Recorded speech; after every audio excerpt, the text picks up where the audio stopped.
ॐ नमो भगवते वासुदेवाय। ॐ नमो भगवते वासुदेवाय।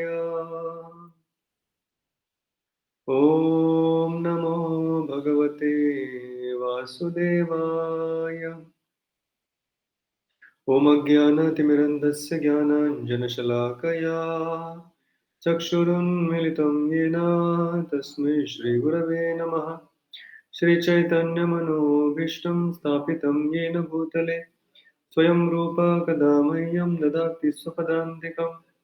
वन्देऽहं श्रीगुरो श्रीयुतापदकमलं श्रीगुरुन् वैष्णवांश्च श्रीरूपं साग्रजातं सहगणरघुनाथान्वितं तं सजीवं साद्वैतं सावधूतं परिजनसहितं कृष्णचैतन्यदेवं श्रीराधा कृष्णपादान् सहगणललिता श्रीविशाखान्वितांश्च हे कृष्णा करुणा सिंधो दीनबंधो जगत्पते गोपेश गोपिका कांता राधा कांत नमस्तुते तप्त कांचन गौरांगी राधे वृंदावनेश्वरी वृषभानुसुते देवी प्रणमामि हरिप्रिये वाञ्छाकल्पतरुभ्यश्च कृपा सिन्धुभ्य एव च पतितानां पावनेभ्यो वैष्णवेभ्यो नमो नमः।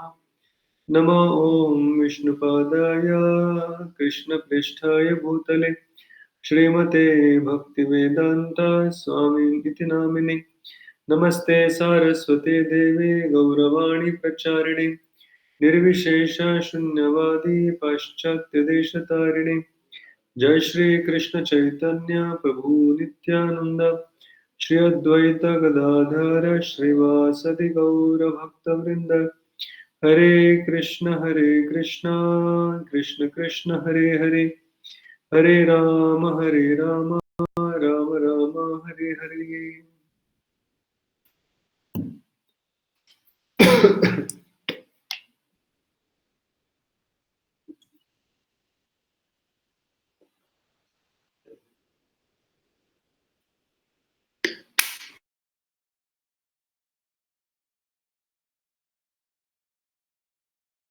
तो हम हार्दिक स्वागत करते हैं आज के इस श्रीमद् भागवतम के सत्र में, जहाँ पर हम चर्चा कर रहे हैं श्रीमद् भागवतम के प्रथम स्कंद के तीसरे अध्याय की। और अभी तक हमने 27 श्लोकों की चर्चा की है। अभी हम 28वें श्लोक से आगे चर्चा करने वाले हैं। तो इस अध्याय में मुख्य रूप से भगवान के जो अलग अलग अवतार हैं, उन अवतारों के बारे में चर्चा की गई है। अभी तक हमने भगवान के 22 जो लीला अवतार है उनकी चर्चा की। उस सेक्शन के पहले हमने भगवान के पुरुष अवतार उनकी भी चर्चा की थी, क्योंकि पूछा गया था कि आपके पुरुष अवतार कौन से, आपके लीला अवतार कौन से। तो क्योंकि शौनक आदि ऋषि ने प्रश्न पूछे थे, इसलिए सूत गोस्वामी उन प्रश्न का उत्तर यहाँ पर दे रहे हैं। लेकिन ये सारे अवतारों की सूची में सबसे महत्वपूर्ण बात यह है कि इन्हीं अवतारों की सूची में क्या कृष्ण को भी शामिल किया था या नहीं किया था। कितने लोग को याद है कि इस 22 की लिस्ट में कृष्ण भी थे या नहीं थे? हाँ या ना, अनम्यूट करके बोल सकते हैं।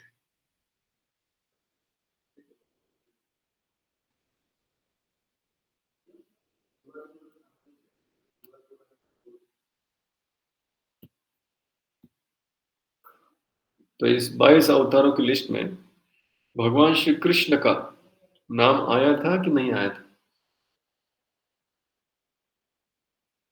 10 लोग तो दिख रहे हैं मुझे यहाँ पर ऑनलाइन। उसमें से कोई बोल सकता है अनम्यूट करके, जो भी आपको याद है। हाँ भी हो सकता है, ना भी हो सकता है।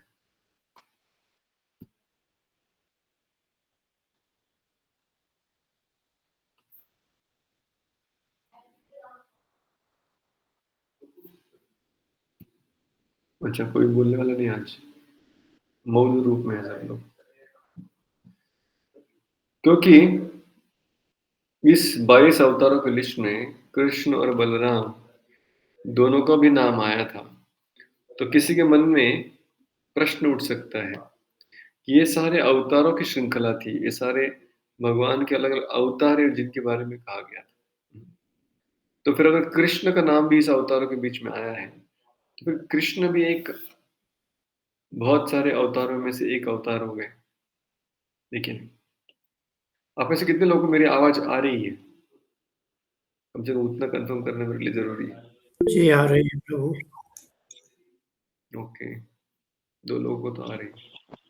आ रही है प्रभु जी। यस प्रभु जी। अच्छा, 4 लोगों को आ रही है, जी प्रभु जी। 5 लोगों को आ रही है। ये क्वेश्चन सिंपल है, ऐसे क्वेश्चन पूछने चाहिए। मुश्किल क्वेश्चन पूछे तो लोग उत्तर ही नहीं देते। ओके, तो बाकी लोग शायद ट्रैवल कर रहे हैं इत्यादि, अपने काम में बिज़ी हैं। जस्ट एक फ़ोन आया मुझे, 2 मिनट दीजिए।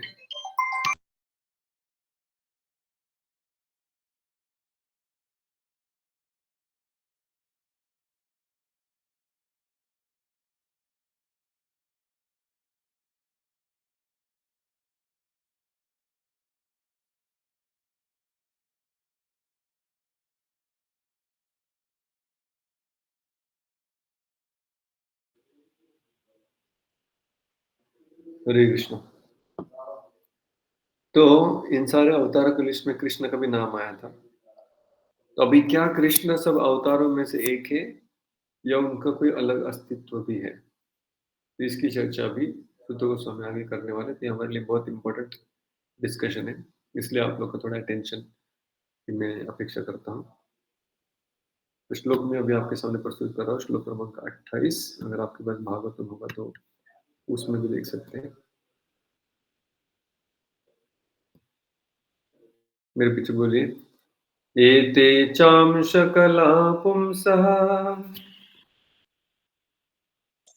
एते चांशकला पुंसः कृष्णस्तु भगवान् स्वयं कृष्णस्तु भगवान् स्वयम् इन्द्रारिव्याकुलं लोकम् इन्द्राणि व्याकुलं लोकम् मुडयन्ति युगे युगे।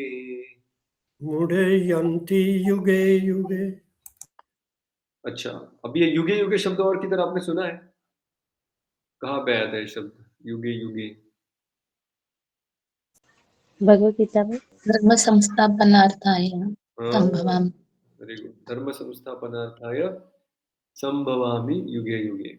जहाँ पर कृष्ण स्वयं के अवतरित होने के बारे में चर्चा करते हैं गीता में, 4.8 मेरे ख्याल से। तो उसमें भगवान कहते हैं कि जब जब धर्म की हानि होगी, अधर्म बढ़ेगा, तो दुष्टों का विनाश करने के लिए और भक्तों को बचाने के लिए मैं हर युग में बार बार अवतरित होता हूँ। तो वही कृष्ण के अवतरण के बारे में ये श्लोक भी वर्णन कर रहा है। तो इसलिए भी मृडयंती युगे युगे, बार बार सुरक्षा प्रदान करने के लिए आते हैं। किसको सुरक्षा प्रदान करने के लिए? इंद्र अरि। इंद्र मतलब हम जानते हैं, अरि यानी शत्रु। इंद्रारि व्याकुलम लोकम, इंद्र के शत्रुओं द्वारा जब सारे जगत व्याकुल हो जाते हैं, त्रस्त हो जाते हैं, तब बचाव करने के लिए, सुरक्षा करने के लिए मृडयन्ति युगे युगे, तो बार बार मैं अवतरित होता हूँ। तो एते च अंश कलह पुंसः कृष्णस्तु भगवान स्वयं। ये पहला लाइन इंपॉर्टेंट है अपने लिए।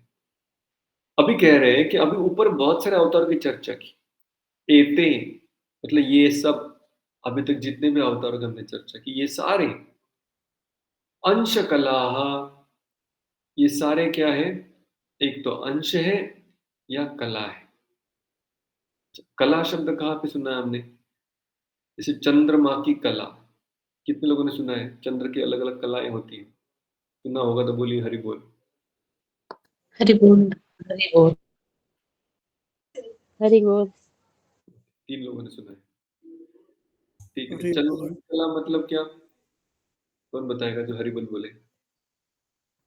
वो पूर्णिमा से अमावस्या तक उनकी वो जो बोलते हैं ना, sunlight moonlight down down down होती है, और अमावस्या तो पूर्णिमा इंक्रीज इंक्रीज होती है, मतलब उसको वेरी ही गुड। कला।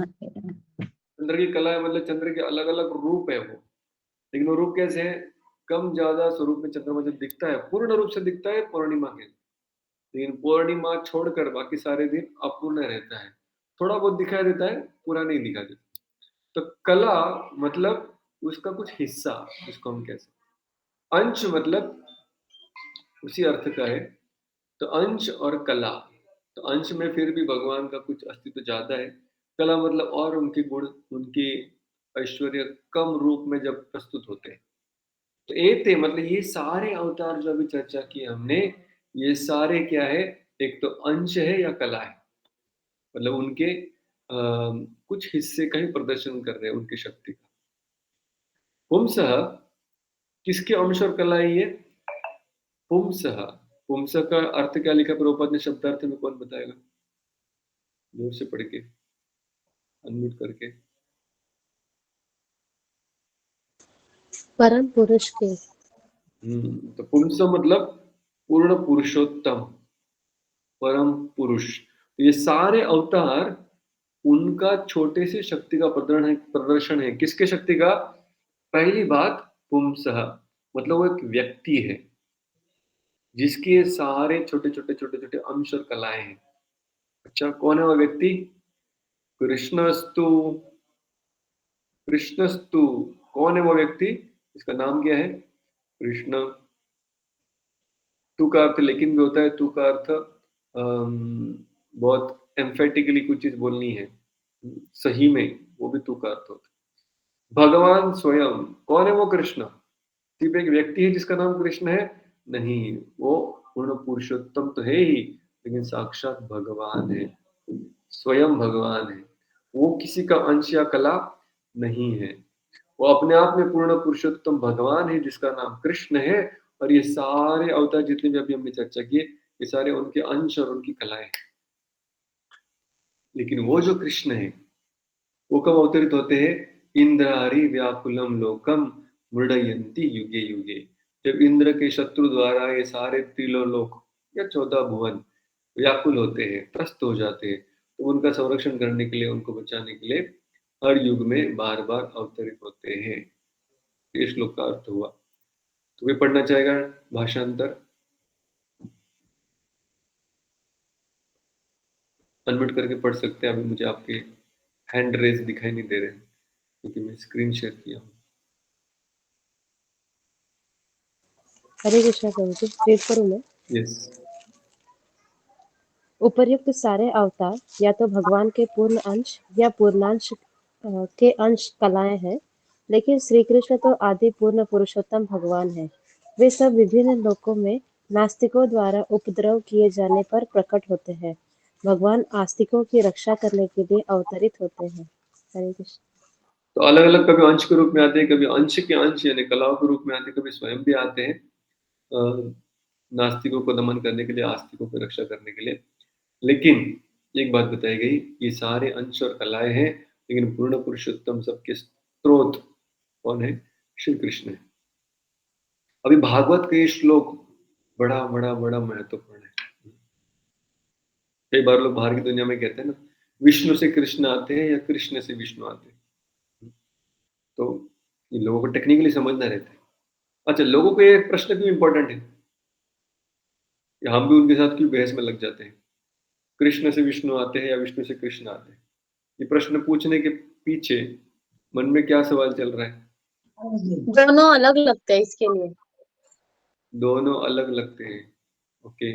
और इसका जवाब मिल गया कि कृष्ण से विष्णु आते हैं या विष्णु से कृष्ण आते हैं, तो क्या निष्कर्ष निकलेगा? कृष्ण से विष्णु आते हैं। ठीक है, ऐसा अगर हमने बोला तो इसका अर्थ क्या है? लोग को आखिर में क्या समझना है? मेरे आराध्य बड़े हैं, अपने आराध्य बड़े दिखाने चाहते हैं। हरे कृष्ण। बड़ा बड़ा कौन है? लेकिन कृष्ण बड़ा है कि विष्णु बड़ा है?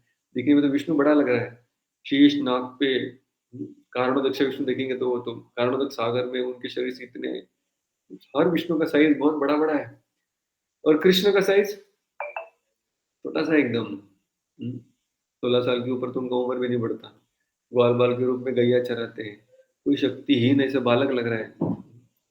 तो बड़ा कौन, ये समझने के चक्कर में प्रश्न बड़ा महत्वपूर्ण बन जाता है। लेकिन श्रीमद् भागवतम उसको उस दृष्टि से नहीं, किंतु सबसे आराध्य कौन है उस दृष्टि से हमें बता रहा है कि ये सारे अंश और कला, फिर पुरुष अवतार हो जिसमें सारे विष्णु आते हैं, या फिर लीला अवतार हो, जिनका सारा वर्णन इस अध्याय में किया गया, और इन ऐसे अनगिनत अवतार क्यों ना हो, ये सारे इन कृष्ण के ही अंश और उनके अंशों के अंश है। तो अभी प्रभुपाद इस श्लोक को बहुत सुंदर तात्पर्य देने वाले हैं। इसको हम एक एक करके धीरे धीरे पढ़ के समझ लेंगे, और भी कुछ बातें जो आचार्य ने कही है उसके बारे में भी चर्चा करेंगे। तो फर्स्ट पैराग्राफ कौन पढ़ना चाहेगा? तात्पर्य। हरे कृष्णा। यस माता। उपयुक्त के सारे अवतार या तो श्री भगवान के पूर्ण अंश या पूर्णांश के अंश कलाए हैं, लेकिन श्री कृष्ण तो आदि पूर्ण पुरुषोत्तम भगवान है। वे सब विभिन्न लोकों में आसक्तियों द्वारा उपद्रव किए जाने पर प्रकट होते हैं। श्री भगवान आसक्तियों को रक्षा करने हेतु अवतरित होते हैं। तात्पर्य पढ़ो प्रभु। तात्पर्य पढ़ना है। सॉरी। तात्पर्य। इस विशिष्ट श्लोक में भगवान श्री कृष्ण को अन्य अवतारों से पृथक किया गया है। उनकी गणना अवतारों में की जाती है क्योंकि अहेतुकी कृपावश वे अपने दिव्य धाम से अवतरित होते हैं। अवतार का अर्थ होता है नीचे उतरने वाला। श्री भगवान के सभी अवतार, जिसमें स्वयं श्री भगवान सम्मिलित है, विशेष उद्देश्यों की पूर्ति के लिए भौतिक जगत के विभिन्न लोकों में तथा विभिन्न योनियों में अवतरित होते हैं। कभी वे स्वयं आते हैं और कभी उनके अलग अलग पूर्णांश, अंश या अंशांश, कला या फिर उनके द्वारा प्रत्यक्ष अथवा अप्रत्यक्ष रूप से आवेशित अंश इस भौतिक जगत में विशिष्ट कार्यों को संपन्न करने हेतु अवतरित होते हैं। श्री भगवान मूल रूप से समस्त ऐश्वर्य, सामर्थ्य, यश, सौंदर्य, ज्ञान तथा वैराग्य से पूर्ण होते हैं।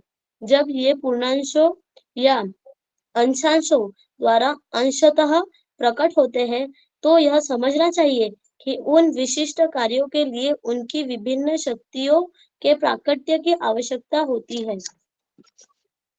जब कमरे में बिजली के छोटे छोटे लट्टू जलते हैं, तो इसका अर्थ यह नहीं होता कि बिजली घर केवल इन्हीं लट्टुओं तक सीमित है। उसी बिजली घर से भारी क्षमता वाली बड़ी बड़ी औद्योगिक मशीनें भी चलाई जा सकती है। इसी प्रकार से भगवान के अवतार सीमित शक्ति का ही प्रदर्शन करते हैं, क्योंकि उस समय उतनी ही शक्ति की आवश्यकता होती है। हरे ओके, कृष्ण। तो पहले तो प्रभुपाद ने कहा कि अगर कृष्ण को अवतार की लिस्ट में डाला, अगर आप कहते हैं कि भगवान अवतार नहीं है लेकिन अवतारों के स्रोत है, तो फिर सुत गोस्वामी ने उनको अवतारों की लिस्ट में डाला ही क्यों? ये सवाल कोई पूछ सकता है। बोले बाद में बोल दिया ठीक है, लेकिन पहले तो बोल दिया आपने अवतारों की लिस्ट में आ गए। प्रभुपाद ने कहा भाई अवतार शब्द का अर्थ क्या है? अवतरित होते हैं, जो अभी हमारे आंखों के सामने नहीं है, तो ये और थे, अचानक प्रकट हो गए। जैसे हमारे घर पे कभी भी गेस्ट आ जाते हैं, अवतरित हो जाते हैं दूसरे लोग से या दूसरे घर से, दूसरे प्रदेश से। तो यहाँ पर कह रहे जो ऊपर से नीचे आते हैं उनको अवतरण होना इस प्रकार से कहा जाता है। अगर बाकी सारे अवतार ऊपर से नीचे आ रहे हैं, तो कृष्ण थोड़ी नीचे से ऊपर आ रहे हैं, वो भी ऊपर से ही नीचे आ रहे हैं। तो वो क्योंकि कृष्ण भी ऊपर से नीचे आते हैं, इसलिए अवतार उनको भी कहा जा सकता है उस दृष्टि से। लेकिन सही मात्रा में गए तो इनका नाम हो सकता है अवतारी।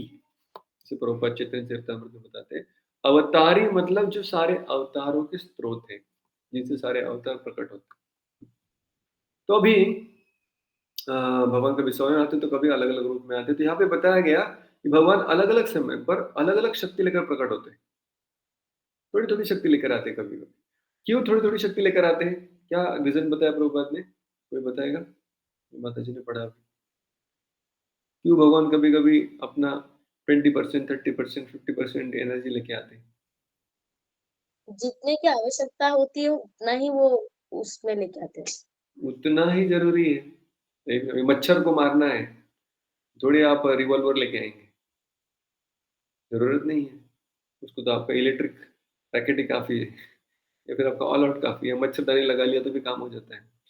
कहने का मतलब प्रभुपाद यहाँ पे लिख रहे हैं कि भगवान को जरूरत ही नहीं है फुल फ्लेज पूरे अवतार या अपने स्वरूप शक्ति के साथ आने की।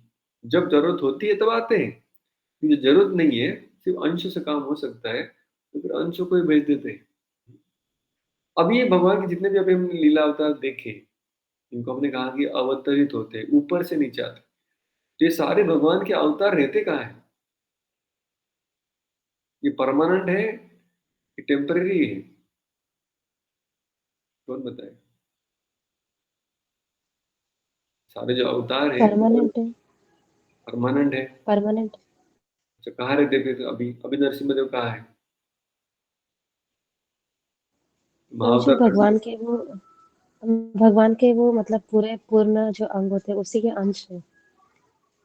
अंश वो है, आध्यात्मिक ठीक जगत है। में, आध्यात्मिक जगत में है प्रभु जी। आध्यात्मिक जगत में क्या कहते हैं? उस आध्यात्मिक उनका जगत के उनका उनका उनका पर्सनल लोक भी होता है हर एक अवतार का। क्या कहते हैं उसको? अभी जैसे सही श्री कहा। राम का धाम। धाम। हम धाम कहते हैं, yes, yes। तो ये सारे वैकुंठ धाम होते हैं। जी तो वैकुंठ धाम में बहुत सारे प्लैनेट्स है, बहुत जी सारे ग्रह हैं, और हर एक अवतार का अपना अपना एक ग्रह है। जैसे अयोध्या है, मथुरा है, तो हर अवतार का अपना अपना धाम है। नरसिम्हा का अपना है। जैसे श्री राम जी का साकेत धाम है। हम्म। तो उसी प्रकार तो ये सारे भी वैकुंठ में रहते हैं, तो वहां से यहाँ प्रकट होके आते हैं। जब भगवान को लगता है कि भाई अगर वैकुंठ में जो इतने सारे अवतार हैं, उसमें से अगर किसी को भेज के काम हो रहा है, तो फिर मुझे खुद जाने की क्या जरूरत है? तो फिर खुद नहीं जाते। अरे भगवान के अंदर कौन से गुण होते हैं? 6। हमने अभी इस्कॉन में फर्स्ट टाइम आते तभी समझ जाते हैं। भगवान शब्द का अर्थ क्या है? जैसे ज्ञानवान, बुद्धिमान, बलवान। वैसे भगवान, भग शब्द का अर्थ क्या है? ऐश्वर्य, ऑपुलेंसेस। तो षड ऐश्वर्य पूर्ण है भगवान। तो कौन से 6 यहाँ पे प्रभुपाद ने लिखा? ऐश्वर्य, सामर्थ्य, यश, सौंदर्य, ज्ञान तथा वैराग्य। ऐश्वर्य मतलब यहाँ पे धन, सामर्थ्य यानी बल, यश यानी प्रसिद्धि, सौंदर्य यानी सुंदरता, ज्ञान और वैराग्य। ये 6 भगवान के ऐश्वर्य है जो 100% मात्रा में कृष्ण में उपस्थित है। धन, सौंदर्य, यश, ज्ञान, सब कुछ। लेकिन ये बाकी के जो अवतार है जो वैकुंठ में रहते हैं, अभी कृष्ण कहाँ रहते हैं? गोलोक वृंदावन। लेकिन ये जो वैकुंठ में सारे अवतार रहते हैं, इनके अंदर भी ऐश्वर्य है, सामर्थ्य, यश है, सौंदर्य है, ज्ञान है, वैराग्य है, लेकिन सीमित है, पूरा सीमा पार नहीं। तो कुछ परसेंटेज में है। किसी किसी में ऐश्वर्य ज्यादा है, किसी में सामर्थ्य ज्यादा है, किसी में यश ही बहुत है, किसी में सौंदर्य ज्यादा है। सौंदर्य है तो वैराग्य नहीं है, ज्ञान है तो सौंदर्य नहीं है। इस प्रकार से भगवान के बाकी में अवतार है, अलग अलग शक्ति को लेकर प्रकट होते हैं, लेकिन हे भगवान ही वैकुंठ से ही प्रकट होते हैं। तभी आपको मैं एक लिस्ट दिखाने वाला हूँ जो कि आचार्यगण लिखते हैं। पहले वो देखते हैं, फिर उसी के ऊपर आधारित प्रभुपाद का तात्पर्य है। तो समझ में आएगा कि प्रभुपाद जो भी तात्पर्य में लिखते हैं वो एक्चुअली आचार्यों की लिखी हुई टिप्पणी को ही समझाने के लिए। तो आप लोग को दिख रहा है इंग्लिश स्क्रिप्ट यहाँ पर? यस प्रभु जी। यस प्रभु जी। ओके। तो अभी यहाँ पर मैंने 6 नंबर लिखे, 1 2 3 4 5 6। तो मैं यहाँ पे पहला पढ़ रहा हूँ। नरसिम्हा, परशुराम, कल्कि and Purusha avatars show the power of the lord. Power मतलब क्या? शक्ति का प्रदर्शन हो रहा है अभी यहाँ पर, है ना? तो षड ऐश्वर्य में पावर को क्या कहा गया था? वीर्य। ऐश्वर्यस्य समग्रस्य वीर्यस्य। वीर्य, या फिर बल या सामर्थ्य भी कह सकते हैं, ठीक है। तो ये दर्शाने के लिए भगवान कुछ अवतार है। जैसे पावर दिखाया, नरसिम्हा ने पावर दिखाया क्या? बिल्कुल दिखाया। इसके ऊपर दिखाया पावर, हिरण्यकशिपु के ऊपर। परशुराम जी ने पावर दिखाया क्या? जी इसके ऊपर। क्षत्रिय को 21 टाइम्स हरा है। सारे क्षत्रिय जो बिगड़ गए थे उनको नष्ट कर दिया। कल की और दिखाने वाले, अगर आप बचे तो हमारे ऊपर ही। और पुरुष अवतार, उन्होंने भी अपनी शक्ति दिखाई। कौन सी शक्ति दिखाई? सृष्टि बनाने की। विशाल काय शरीर वाले, विशाल काय सृष्टि को जन्म देने वाले। तो ये सारे शक्ति प्रदर्शन कर रहे हैं नरसिम्हा, परशुराम, कल्कि और पुरुष अवतार। ठीक है, आगे बढ़ते। नारद, व्यास, वराह, बुद्ध शो धर्म because they preach various paths of धर्म। यहाँ पर धर्म भी भगवान की एक शक्ति है। उस शक्ति को यहाँ पर प्रकट कर रहे कुछ अवतार। राम, धन्वंतरी, यज्ञ, पृथु, ये सब राजा लोग हैं। इन्होंने क्या लिखा है भगवान का? फेम। फेम यानी यश, इसका उल्लेख था षडेश्वरी में। बलराम, मोहिनी और वामन, इन्होंने क्या लिखा है?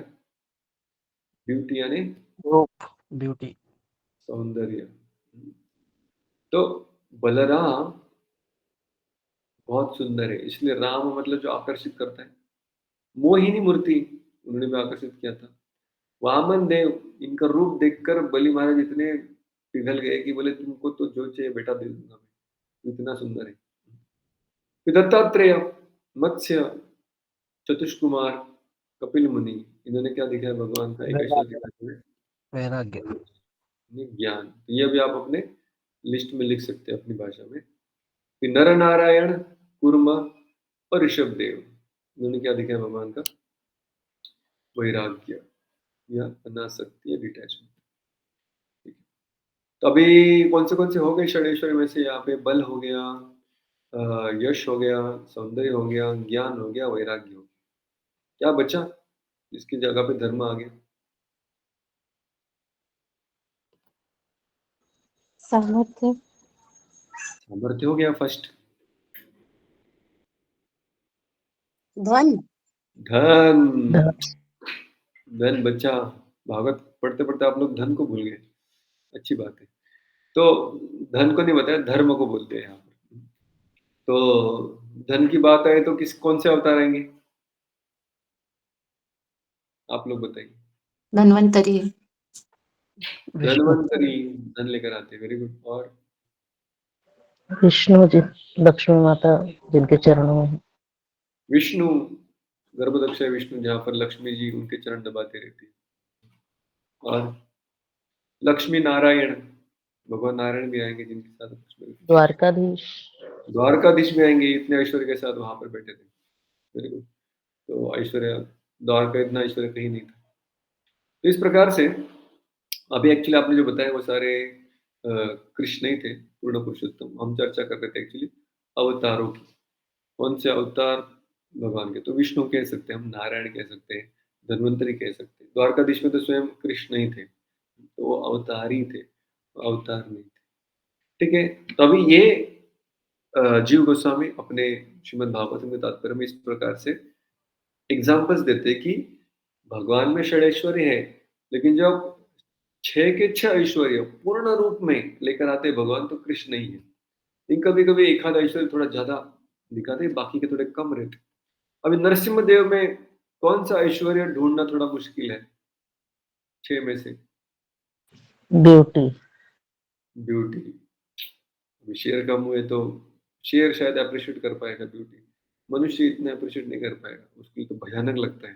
ऐसा सुंदर करके सेल्फी निकालने के लिए कोई गया नहीं नरसिम्हा के साथ, तब डर के मारे भाग रहे थे यहाँ। फिर परशुराम, शक्ति बहुत दिखाई, लेकिन कौन सा ऐश्वर्य नहीं दिखाया? ऐसा है कोई?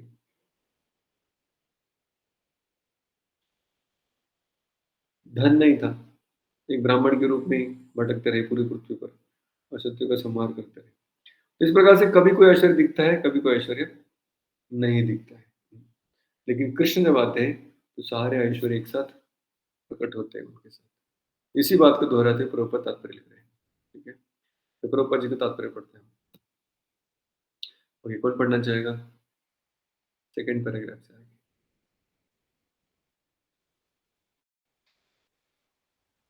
उदाहरणार्थ भगवान परशुराम ने विरोधी क्षत्रियों का 21 बार संहार करके तथा भगवान नरसिंह ने अत्यंत शक्तिशाली नास्तिक हिरण्यकशिपु को मार करके असामान्य ऐश्वर्य का प्रदर्शन किया। हिरण्यकशिपु इतना शक्तिशाली था कि उसके मुंहे टेढ़ी करने से ही कांपने लगते थे। उच्च लोगों के देवता आयु, सौंदर्य, संपत्ति, साज सामग्री तथा अन्य मामलों में यहाँ के धनी से धनी मनुष्यों से बढ़कर चढ़कर होते हैं, तो भी वे सब हिरण्यकशिपु से भयभीत थे। इस प्रकार हम कल्पना कर सकते हैं कि इस भौतिक जगत में हिरण्यकशिपु कितना शक्तिशाली था, किंतु भगवान नरसिंह ने अपने नाखूनों से इस हिरण्यकशिपु के भी खंड खंड कर दिए। इसका अर्थ यह हुआ कि भौतिक दृष्टि से कोई चाहे कितना ही बलशाली क्यों न हो, वह भगवान के नाखूनों की शक्ति का सामना नहीं कर सकता। इसी प्रकार जामदग्नि ने समस्त अवज्ञाकारी राजाओं को उनके राज्यों में जाकर मारने की दैवी शक्ति दिखलाई।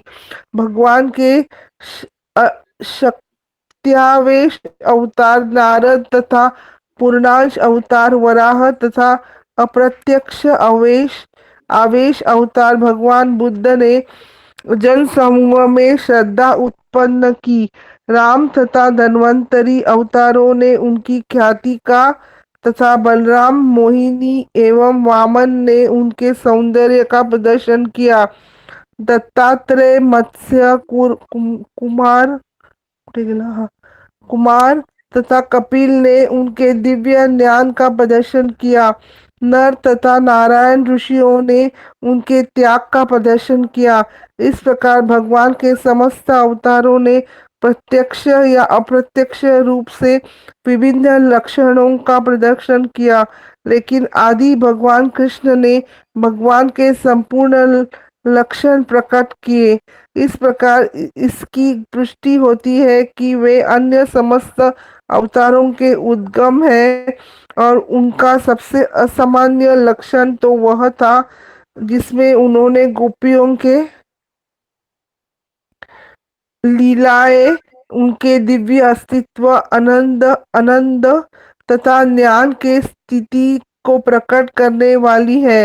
यद्यपि ये ऊपर से प्रणय काम जैसी लगती है, गोपियों के साथ उनकी लीलाओं के प्रति विशेष आसक्ति का भी गलत अर्थ नहीं लगाना चाहिए। भगवान के दशम स्कंद में इन लीलाओं का वर्णन है।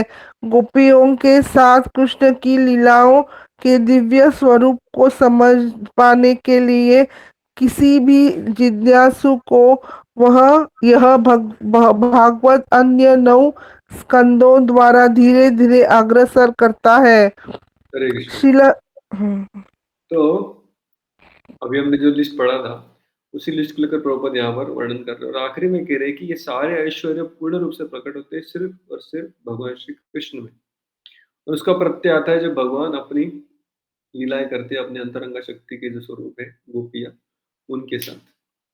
और इसलिए अभी जो रासलीला है सिर्फ कृष्ण ने करी और कोई अवतार रासलीला नहीं करते।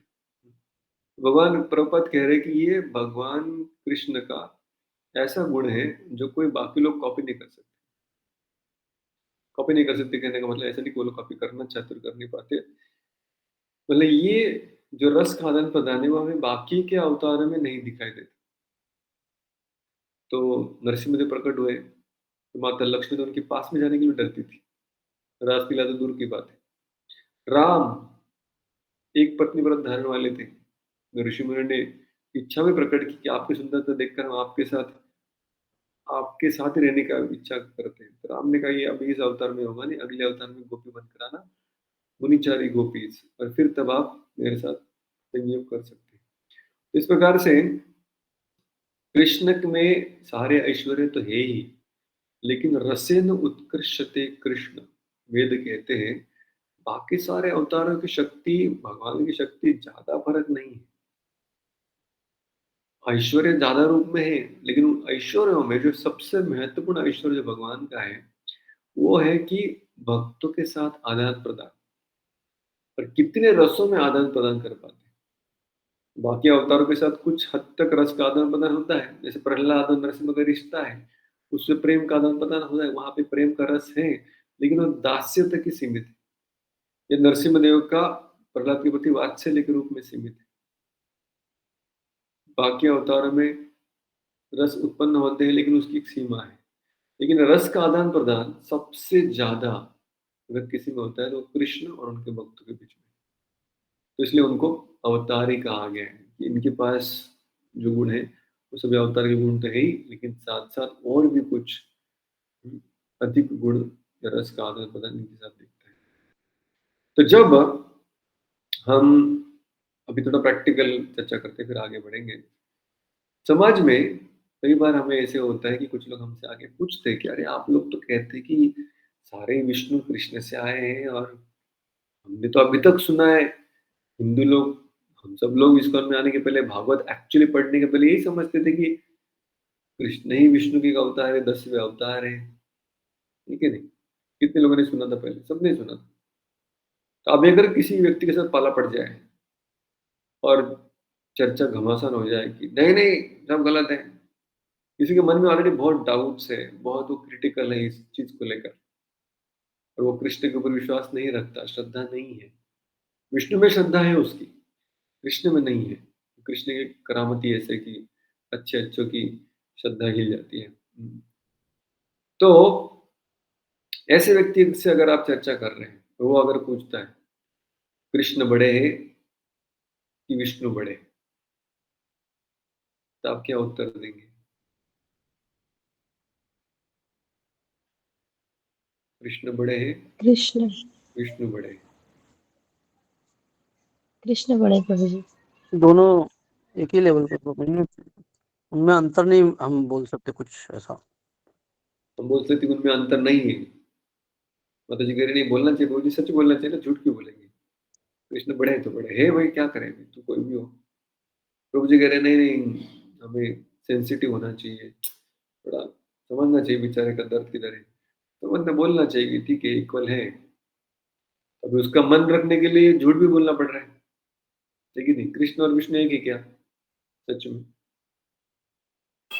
कृष्ण और विष्णु एक ही है, बट कृष्ण वो जो घर में है वो एक जज जैसे घर में होता है, बच्चों के साथ खेलता है, वो कृष्ण है। मगर वही जब ऑफिस में जाता है, ऑर्डर देता है, जज की कुर्सी पे बैठता है, वो विष्णु है वो अंश कला सब एक ही है। हरे कृष्ण। Very good. तो प्रभुपाद के उदाहरण है, गुरुजनों का हम पदानुगमन कर सकते हैं। प्रभुपाद ने कैसे डील किया उसको, ये उदाहरण देखा कि God in office Vishnu, God at home Krishna. तब इस उदाहरण से दो बातें सामने आई। एक बात तो प्रभु जी ने कह दी, नहीं प्रभु ने कि पहला तो है कि दोनों एक ही व्यक्ति घर में है, एक ही व्यक्ति ऑफिस में, दोनों का व्यवहार अलग अलग है। तो इसमें एक चीज तो सामने आ गया जो हम उसके साथ बात भी कर सकते हैं, वो है कि यार एक ही व्यक्ति है जो अलग अलग रोल में है। लेकिन ये उदाहरण से और एक चीज साबित हुआ जो हमने बिना कह के उसको समझना चाहिए, वो क्या है? उदाहरण बहुत सुंदर उदाहरण है प्रभुपाद ने दिया हुआ। इससे और एक चीज सामने आई कि अगर सच में व्यक्ति का टाइम चाहिए और व्यक्ति के बहुत निजी बनना है तो कहाँ मिलेंगे उसको? ऑफिस में मिलेंगे या घर पे मिलेंगे? घर पे। घर पे मैं घर पे मिलेंगे। तो जो ऑफिस में नहीं है और घर में है वो क्या है? आपुलापन। वेरी गुड, आपण। अपनापन। हाँ। और बाकी लोग क्या? ऑफिस में प्रेम रस इनफॉर्मल। प्रेम है, ओके। भक्त वत्सलता। वत्सलता है, प्रेम है, इमोशन है, रिलेशनशिप है। इंग्लिश में क्लोजनेस। हाँ, इंटीमेसी है, निजीपन है, अपनापन है। Very good, thank you. तो इसलिए इस उदाहरण से ये साबित नहीं होता कि शक्तियों की तुलना से देखा जाए तो कृष्ण बड़े हैं। आदमी जो घर पे है और आदमी जो ऑफिस में है, किसकी शक्ति ज्यादा है? घर में जो है उसकी शक्ति ज्यादा है या ऑफिस में उसकी शक्ति ज्यादा है? ऑफिस ऑफिस में। ऑफिस में शक्ति ज्यादा है, घर घर में पे काम है। घर में अब समझो, समझो मान लीजिए वो आर्मी ऑफिसर है, आर्मी ऑफिसर अगर घर से फोन करे बॉर्डर पे कि पाकिस्तान ने आक्रमण कर दिया है, तुम लोग तैनात हो जाओ, तो उसके ऑर्डर में ताकत है कि नहीं? यस और नो? घर से ही फोन कर दे वो और कहे कि तुम लोग सब आक्रमण के लिए तैयार हो जाओ, तो उसकी बात को यस, नहीं मानेंगे। यस यस, प्रभु। यस। नहीं। मानेंगे। तो शक्ति घर में आने से कम हुई कि बढ़ गई? उतनी ही है, कोई फर्क नहीं पड़ा शक्ति में। इसलिए वेदों में वर्णन आता है कि अ, वो श्लोक मुझे याद नहीं आ रहा है अभी, मैं ढूंढ के बताता हूँ आप लोग को कि शक्ति के दृष्टि से अगर देखा जाए तो विष्णु और कृष्ण में कोई अंतर नहीं है। क्या कहते हैं श्लोक का पहला लाइन है, शक्ति की दृष्टि से अगर देखा जाए तो कृष्ण और विष्णु में कोई अंतर नहीं है। जैसे आपने देखा होगा ना लिटिल कृष्णा वीडियो, उसमें जब जब कृष्ण किसी असुर को मारने जाते हैं, वहां पर क्या होता है, अचानक एक स्पेशल इफेक्ट देते हैं। किसको याद है, किसने देखा हो, नोटिस किया? जो भक्तों ने बनाया था, तो सही जगह पे सही चीज डाला उन्होंने। जब कृष्ण किसी असुर के ऊपर गुस्सा हो जाते हैं, तो उसको मारने लगते हैं, उसका संहार करने लगते हैं, तो अचानक कुछ कृष्ण में बदल हो जाता है। क्या मुकुट बदल दिखा? मुकुट मुकुट मुकुट आता है और और थोड़ा एक्सप्रेशन चेंज होता है। मुकुट आ जाता है, पूरा आर्मर आ जाता है, अलग ही भाव में आ जाते हैं। वो कौन है? वो कृष्ण ही थे। अभी विष्णु के मूड में आ जाते हो। नहीं, वो विष्णु है प्रभु जी। हाँ, तो संहारकर्ता के मूड में आ जाते हैं विष्णु के रूप में। आप बोलेंगे अरे कृष्ण मार रहे हैं कि विष्णु मार रहे हैं? कौन मार रहे हैं? कृष्ण ही है, लेकिन कृष्ण जैसे 1000 रुपए के नोट है। अभी 1000 रुपए के नोट में 100 रुपए के नोट है क्या? है, वो इंक्लूडेड है। कोई अगर आपसे 100 रुपए मांगता है और आप उसको अगर 1000 रुपए दे दो, तो वो गुस्सा होगा कि खुश हो जाएगा? खुश हो जाएगा। खुश हो जाएगा। गुस्सा कब होगा? जब 900 रिटर्न मांगेंगे और उसके बाद छुट्टा नहीं है तो गुस्सा हो सकता है, लेकिन खुश हो जाएगा क्योंकि 100 आ गया ना भाई, 1000 दिया मतलब 100 तो आ गया उसमें। तो वैसे ही कृष्ण क्योंकि सारे अवतारों के स्रोत है, और सारे अवतार मतलब उनकी छोटी छोटी कलाएं हैं। जैसे पूर्णिमा का चंद्र है, पूर्णिमा के चंद्र में प्रथमा का, द्वितीय का, तृतीया का, चतुर्थी का, अष्टमी का, सारे चंद्रमा उसमें है। उसी चंद्रमा का आधा आधा भाग दिख रहा था। वैसे कृष्ण अवतारों के स्रोत थे, तो सारे अवतारों की शक्ति उनके अंदर है। तो जब कृष्ण किसी असुर का संहार कर रहे हैं, तो वहां पर कृष्ण को कुछ करने की जरूरत नहीं, उनके अंदर का जो विष्णु का स्वरूप है उतना ही काफी है। लेकिन जो भक्तों के साथ आदान प्रदान करना है, वहां पे कृष्ण लगते हैं, क्योंकि भक्त लोग को वही रूप देखना है। तो कहने का मतलब ये श्लोक कहता है, जिसका पहला में मैंने कहा कि अभेद है, दोनों में अंतर नहीं है। अगर हम शक्ति के दृष्टि से देखें तो कृष्ण और विष्णु में अंतर नहीं है। अंतर कब आता है? दो श्लोक का अगला कहता है, रसेन उत्कृष्यते कृष्ण। रस के दृष्टि से अगर देखें, रस मतलब क्या? कि मेरा आदान प्रदान किस प्रकार का हो रहा है, कैसे जिस संबंध स्थापित हो रहा है, कौन सी प्रेम की भावनाएं प्रकट हो रही है, कौन से प्रेम का आदान प्रदान मेरे साथ वो कर रहे हैं, इसमें रस का आदान प्रदान होता है। रस के दृष्टि से देखें तो वो आदान प्रदान सबसे ऊंचा प्रेम का आदान प्रदान किसके साथ होता है? उत्कृष्यते कृष्णा। सबसे ऊंचा रस का आदान प्रदान कृष्ण के साथ ही हो सकता है।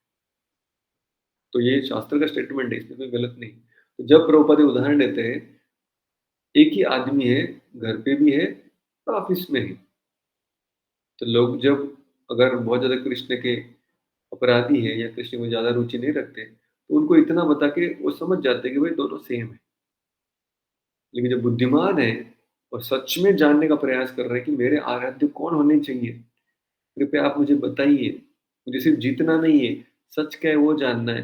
तब उसको समझा सकते कि भाई अगर सच में किसी को अगर संबंध स्थापित करना है भगवान के साथ, तो घर में जाकर ज़्यादा चांसेस है कि संबंध स्थापित होगा, ना कि ऑफ़िस में जाकर, ठीक है? तो ये प्रैक्टिकल हमारे डीलिंग्स के बारे में थोड़ी चर्चा की। तो हमें थोड़ा सेंसिटिव रहना चाहिए कि किसको कितना समझाना है, लेकिन झूठ भी नहीं बोलना है। तो प्रभुपाद ने दिया उदाहरण हमारे लिए सबसे सही है। ओके, तो पैराग्राफ आगे का मैं पढ़ रहा हूँ, कृपया ध्यान से आप लोग अपनी किताबों में देख सकते हैं। श्री जीव गोस्वामी के कथन अनुसार यह शास्त्र सम्मत है कि भगवान कृष्ण अन्य समस्त अवतारों के उद्गम या स्रोत है। ऐसा नहीं है कि भगवान कृष्ण के अवतार का कोई स्रोत है। भगवान कहाँ से आए? बोले इनका कोई स्रोत नहीं, इसलिए वो भगवान। परम सत्य के सारे लक्षण भगवान श्री कृष्ण के व्यक्तित्व में पूर्ण रूप से निहित या सम्मिलित है। और भगवत गीता में भगवान स्पष्ट घोषित भी करते हैं कि उनके समान या उनसे बढ़कर कोई सत्य नहीं है। किसी को याद है ये श्लोक कौन सा है?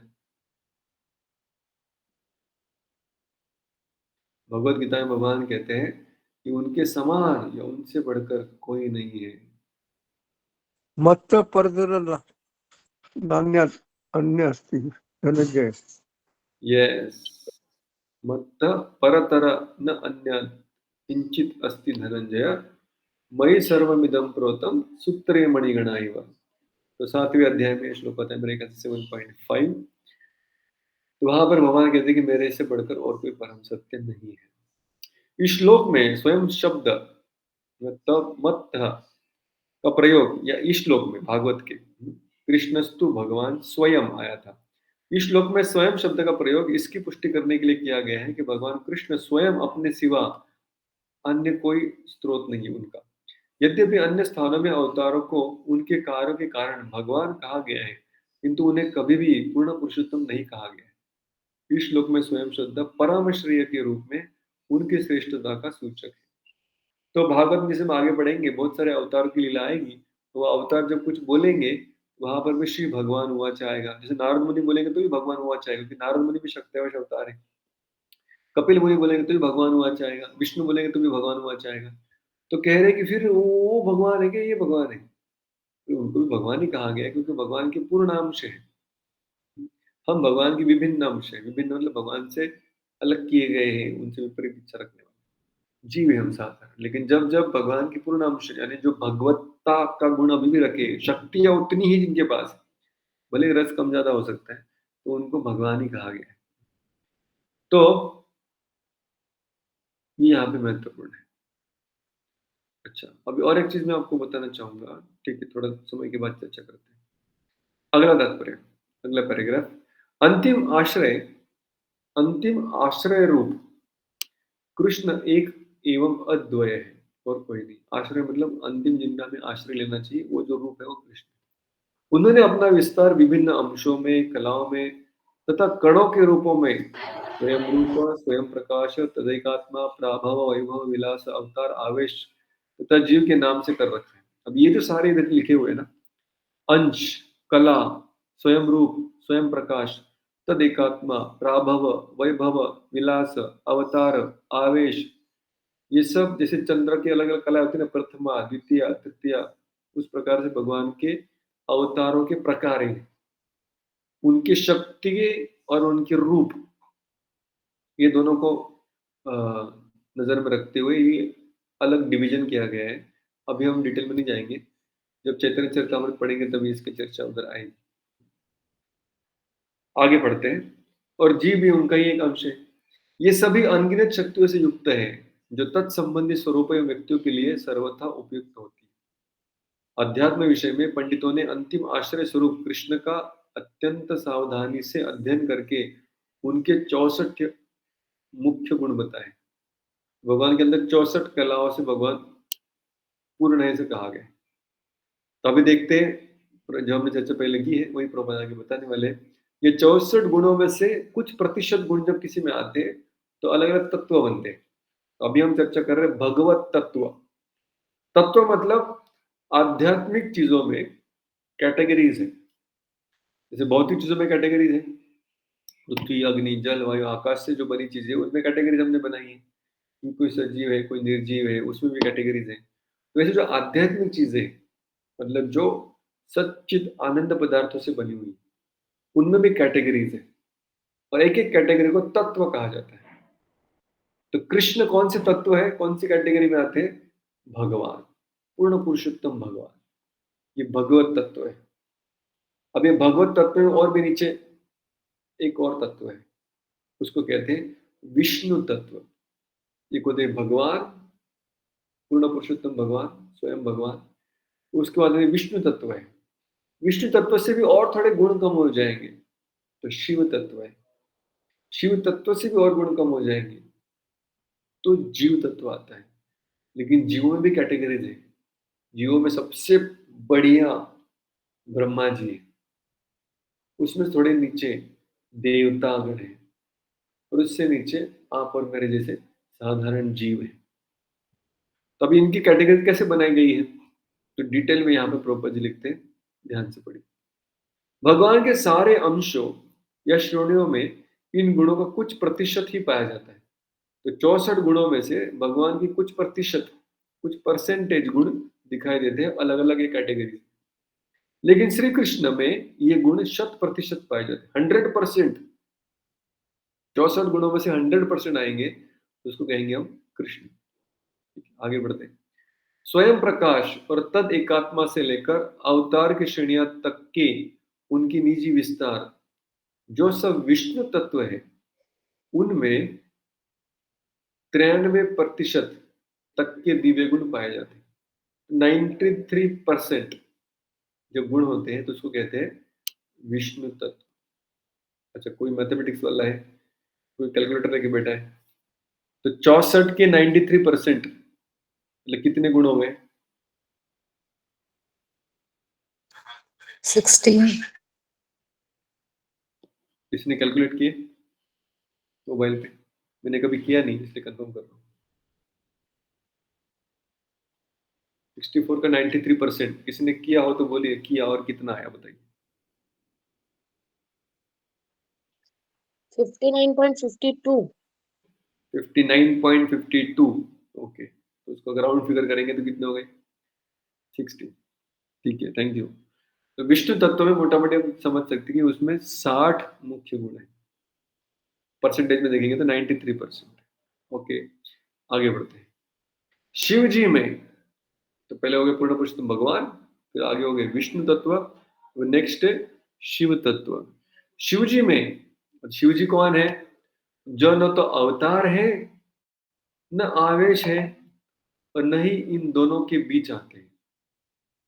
जो अपने आप में एक तत्व है, उनमें लगभग 84% गुण पाए जाते हैं। तो 64 का 84% कीजिए, कितना होता है बताइए? 55 ना? मुझे 85। 55। डेसिमल आया कि बराबर 55 आया? 53.76। 54 54 आया। ओके, तो 54 बताए जा रहे हैं शिव जी के कैलकुलेशन के हिसाब से। ठीक है, भक्ति रसन पढ़ेंगे तो उधर वापस और डिटेल आएगा, अभी फिलहाल ये पढ़ते हैं। किंतु जीवन की विभिन्न अवस्थाओं वाले जीवों में ये गुण 78% ही पाए जाते हैं। जो जीव है तो पहले हो गए स्वयं स्वयं भगवान, फिर विष्णु तत्व, फिर शिव तत्व, अभी आए जीव तत्व। जीवों में टोटल कितने गुण हो सकते हैं? 78%। कितना हुआ 93 का 78%? 49.72। 49 कुछ हुआ तो राउंड फिगर 50 पकड़ सकते हैं। तो शास्त्र में परसेंटेज दिया है एनीवे। तो इस भौतिक जगत की अभी मतलब हमारे अंदर कितने गुण हो सकते हैं भगवान के? जीव में 50, 64 में से 50। लेकिन सब में पूरे 50 होते नहीं, जिनमें होते हैं उनको ब्रह्मा कहते हैं। इस भौतिक जगत की बद्ध अवस्था में जीवों में ये गुण बहुत थोड़ी मात्रा में पाए जाते हैं और पवित्र जीवों में इनकी मात्रा भिन्न हो सकती है। जीवों में सर्व अधिक पूर्ण जीव कौन है? ब्रह्मा जी है, जो एक पूरे ब्रह्मांड के अधिष्ठाता होते हैं। उनमें 78% तक के गुण पूर्ण मात्रा में पाए जाते हैं। मतलब जो 50 मिल सकते हैं, वो 50 100% है। 64 तो नहीं है, 50 है, लेकिन 50 100% मात्रा में उपस्थित है ब्रह्मा जी। ब्रह्मा जी कितने बड़े सोच सकते हैं। अन्य देवताओं में ये गुणों की मात्रा कम होती जाती है। अगर 100% नहीं है, 50 की 50 नहीं है और 50 भी पूरी मात्रा में नहीं है, कम ज्यादा मात्रा में है 50, तो उनको क्या कहेंगे हम? देवता। तो ये अगली नेक्स्ट कैटेगरी हो गई देवता। मनुष्य जीवन की पूर्णता का मानदंड यह है कि वह इन गुणों को 78% तक को पूर्ण मात्रा में बढ़ाए।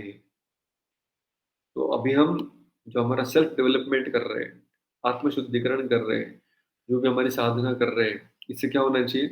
जैसे जैसे जीव शुद्ध होगा, उसके अंदर ये सारे गुण बढ़ेंगे, भक्ति करने से खास करके। और मैक्सिमम कहाँ तक जा सकता हो? 78%।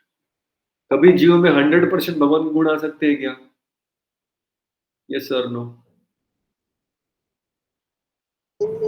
No. नो। कभी भी नहीं आ सकते, क्योंकि उसमें वो फैक्ट्री सेटिंग ही नहीं है। उसको बनाया गया है 50 गुण के साथ, उसमें से कुछ वो खो देता है यहाँ वहाँ। तो ढूंढ ढूंढ के खुद की सफाई करके, नाम जप करके, ये करके, वो करके, तपस्या करके, ज्यादा से ज्यादा कहाँ तक बढ़ेगा वो? 50 गुणों तक ही बढ़ सकता है, क्योंकि उससे ज्यादा उसमें इनबिल्ट ही नहीं है। तो ढूंढ ढूंढ के वो 85 गुणों तक पहुंच सकता है। अगर पहुंच जब भी जाता है तो उसको ब्रह्मा कहते हैं। बाकी जो देवता है, इंद्र, वरुण, चंद्र इत्यादि, इनमें 50 भी नहीं है, इसमें और कम परसेंटेज। जीव में कभी भी शिव, विष्णु, भगवान कृष्ण के समान गुण नहीं आ सकते। तो जीव अपनी कैटेगरी में जीव ही रहेगा हमेशा। ना वो विष्णु बन सकता है, ना वो शिव बन सकता है, ना वो कृष्ण बन सकते हैं। ये सभी उसके लेवल के बाहर है। कोई भी जीव 78% गुणों को पूर्ण रूप से विकसित कर दिव्यता प्राप्त कर सकता है, पर वह कभी भी शिव, विष्णु या कृष्ण नहीं बन सकता। हाँ, कालक्रम में वह ब्रह्मा बन सकता है, उससे ऊपर नहीं जा सकता। वे दैवी जीव जो आध्यात्मिक आकाश के ग्रहों के निवासी होते हैं, वे हरिधाम तथा महेश धाम जैसे विभिन्न आध्यात्मिक ग्रहों में भगवान के सनातन साथी हो सकते हैं। भगवान के पार्षद बन सकते हैं हम मुक्ति के बाद, लेकिन भगवान नहीं बन सकते। कि जीव का कैटेगरी हमेशा जीव ही रहेगा। जब धामों के ऊपर, सब धामों के ऊपर कृष्ण का धाम है, जो कृष्ण लोक या गोलोक वृंदावन कहलाता है। जो जीव अपने में 78% गुण पूर्ण मात्रा में विकसित कर लेता है, वो इस भौतिक शरीर को त्यागने के पश्चात कृष्ण लोक जाने का भागी बन जाता है। आपको उसमें अगर भक्ति होगी तो, या तो फिर ब्रह्मा बन के ब्रह्म लोक में भी जा सकते हैं। ओके, तो ये श्लोक महत्वपूर्ण था, क्योंकि इस श्लोक में बताया गया है कि सारे अवतारों में से कृष्ण जो है वो सभी अवतारों के स्रोत है। ये सुत गोस्वामी ने खुद कहा है यहाँ पर, और व्यासदेव ने इसको लिखा भी है। अभी आगे जाके जो कभी हम भागवत पढ़ेंगे अगले अध्याय में, कभी ऐसे होगा कि मान लीजिए पृथु महाराज ने या दक्ष ने कोई यज्ञ किया है, और वहां पर विष्णु प्रकट हुए हैं गरुड़ के ऊपर आरूढ़ होकर, और तभी जब ये प्रार्थना करेंगे, कभी ब्रह्मा जी प्रार्थना करेंगे, कभी दक्ष प्रजापति प्रार्थना करेगा, तो कभी और कोई प्रार्थना करेगा उस विष्णु को, और प्रार्थना में क्या आएगा? आप ही पूर्ण पुरुषोत्तम भगवान है, आपसे ही सारे अवतार आते हैं। फिर ब्रह्मा जी प्रकट होंगे, हिरण्यकशिपु जो तपस्या करता है उसके सामने ब्रह्मा जी प्रकट होते हैं, और हिरण्यकशिपु बोलता है ब्रह्मा जी को, सभी अवतारों के स्रोत आप ही है, आप ही इस पूरे जगत में सबसे बड़े व्यक्ति है पूरे सृष्टि में। और भागवत में ही ये सब सारे वाक्य मिलने वाले। फिर वामन देव प्रकट होंगे, और वामन देव के भक्त उनका गुणगान करेंगे कि आप ही सबसे बड़े हैं। फिर हम कंफ्यूज हो जाएंगे, बोले यार फर्स्ट कैंटो में कुछ और कहा, सेकंड में कुछ और, थर्ड में कुछ और, जैसे जैसे आगे बढ़ रहे अलग अलग पूर्ण पुरुषोत्तम सामने आ रहे। तो आगे जो भी श्लोक आएंगे वो अगर इस श्लोक की तुलना में कुछ उल्टा बोलते हुए दिख रहे हैं, तो वो श्लोक सही है या गलत है? सही है। सही है कैसे? सही है। क्योंकि भागवत में लिखा है इसलिए सही है। तो फिर कौन पूर्ण पुरुष भगवान है? कृष्ण पूर्ण पुरुष भगवान है ये ब्रह्मा जी है या विष्णु है, कौन है? सब लोग कृष्ण, श्री कृष्ण। हो गए कंफ्यूज। कृष्ण। तो वो हिरण्यकशिपु के लिए सही है, लेकिन हमारे लिए सही नहीं है। हाँ, जैसे एक लड़की थी ना, वो अपने मुझे मम्मी के पास गई, बोली confuse मम्मी मम्मी हम कहाँ से आए? मम्मी ने कहा हम विष्णु से आए। फिर पापा के पास गए, पापा हम कहाँ से आए? बोले हम तो बंदरों से आए। फिर मम्मी के पास चले गए, बोले आप बोल रहे हैं कि हम भगवान से आए, पापा बोल रहे हैं हम बंदरों से आए, क्या सही है? मम्मी ने क्या कहा, पापा के लिए पापा सही कह रहे हैं, उनका परिवार बंदरों से आए, मेरा परिवार विष्णु से आया। तो वैसा नहीं है। तो हर ग्रंथ में कई बार आगे पीछे पढ़ेंगे तो कुछ एक दूसरे को विरुद्ध बोलने वाले स्टेटमेंट्स या वाक्य मिल सकते हैं। ये कोई नई बात नहीं है। इसलिए हर ग्रंथ में किसी एक श्लोक को सम्मान दिया जाता है और उस श्लोक को कहा जाता है कि ये स्टेटमेंट इस ग्रंथ का सबसे इंपॉर्टेंट स्टेटमेंट है। बाकी कोई भी स्टेटमेंट या वाक्य और श्लोक आएंगे, उन सबको कोई भी वाक्य अगर इसके विरुद्ध में कुछ बोल रहा है तो उस समय पर इस वाक्य को ही सही समझना चाहिए। इस वाक्य का सिचुएशन या अधिकार सबसे ऊंचा रहेगा हमेशा। पूरे ग्रंथ में कहीं पे भी कुछ भी अगर आपके मन में डाउट आए, आके ये श्लोक पढ़िए, ये सत्य है, इसको मन में रखते हुए आगे का सब कुछ पढ़िए। और इसको सत्य बताने के लिए या इसको सत्य है ये याद रखकर उस श्लोक को समझने का प्रयास कीजिए। ऐसा जो श्लोक होता है हर ग्रंथ में, उसको कहते हैं परिभाषा सूत्र। क्या कहते हैं? परिभाषा सूत्र। तो परिभाषा मतलब क्या इंग्लिश में? डेफिनेशन। Definition, very good. चित्तप्रज्ञस्य का भाषा, वहां पे आया था। भाषा मतलब परिभाषा। तो डेफिनेशन, व्याख्या। तो परिभाषा सूत्र मतलब आगे जितनी भी व्याख्या होगी इस ग्रंथ में, उसके लिए सूत्र यानी पकड़ ये है।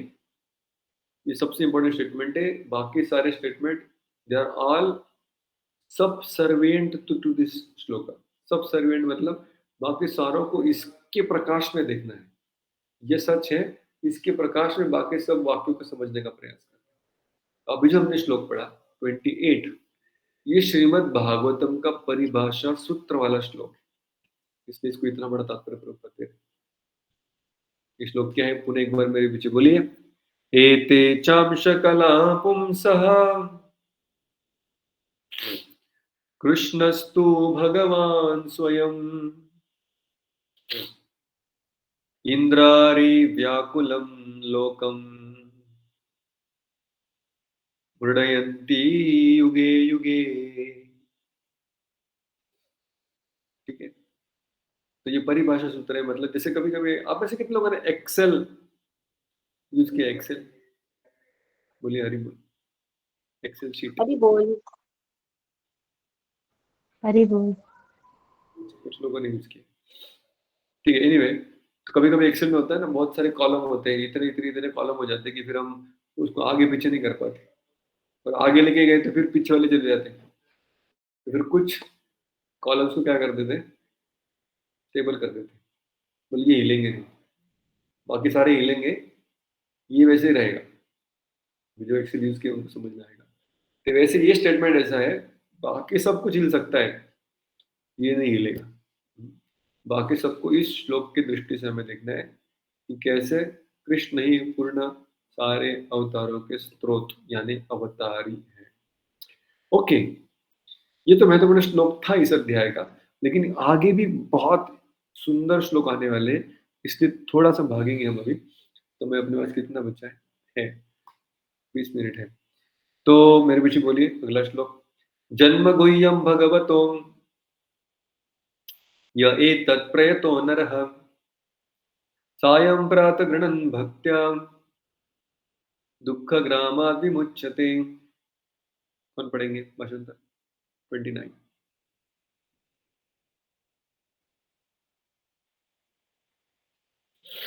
हरे कृष्णा। जो कोई भी भगवान के गुह्य अवतारों का सावधानी पूर्वक प्रतिदिन सुबह तथा शाम को पाठ करता है, वह जीवन के समस्त दुखों से छूट जाता है। तो भगवान के सारे अवतारों को जो याद भी करेगा, सारे जीवन के दुखों से छूट जाएगा। अब ऐसे ही श्लोक जैसे यहाँ पर है, जन्म गुह्यम भगवतो एतत् प्रयतो नरः, भगवान के जन्म के गुह्य के बारे में चर्चा करेगा, वो सभी दुखों से मुक्त हो जाएगा। ऐसे अर्थ का गीता में कोई श्लोक आता है?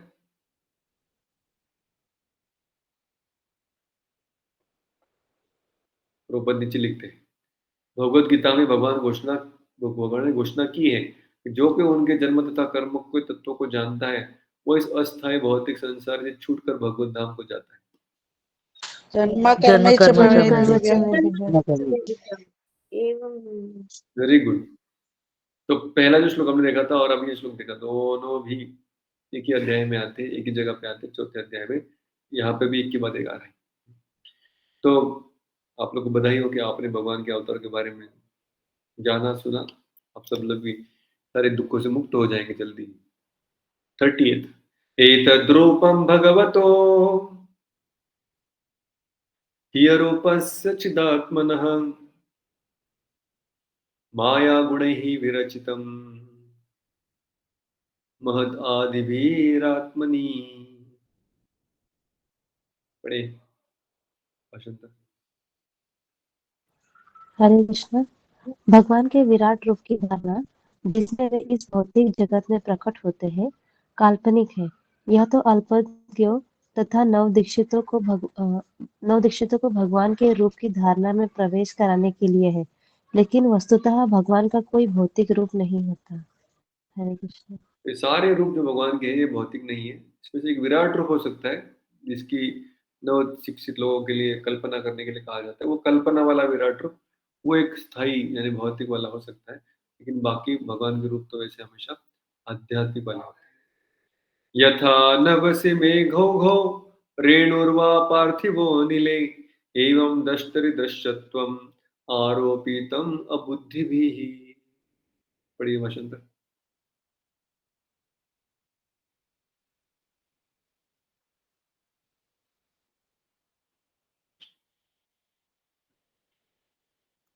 हरे कृष्णा। बादल तथा धूल वायु द्वारा ले जाए जाते हैं, लेकिन अल्पज्ञ मनुष्य कहते हैं कि आकाश मेघाच्छादित है और वायु धूलिमय मलिन है। इसी प्रकार वे मनुष्य आत्मा के विषय में भी भौतिक शरीर की धारणाओं का आरोपण करते हैं। तो पिछले श्लोक में कहा गया कि भगवान के सारे अवतार दिव्य हैं, सच्चिदानंद विग्रह हैं। लेकिन कुछ लोग हैं जो उसको भौतिक शरीर को वाले समझ लेते हैं। तो उसको समझाने के लिए यहाँ पर कहते हैं, अरे लोग तो पागल ही है।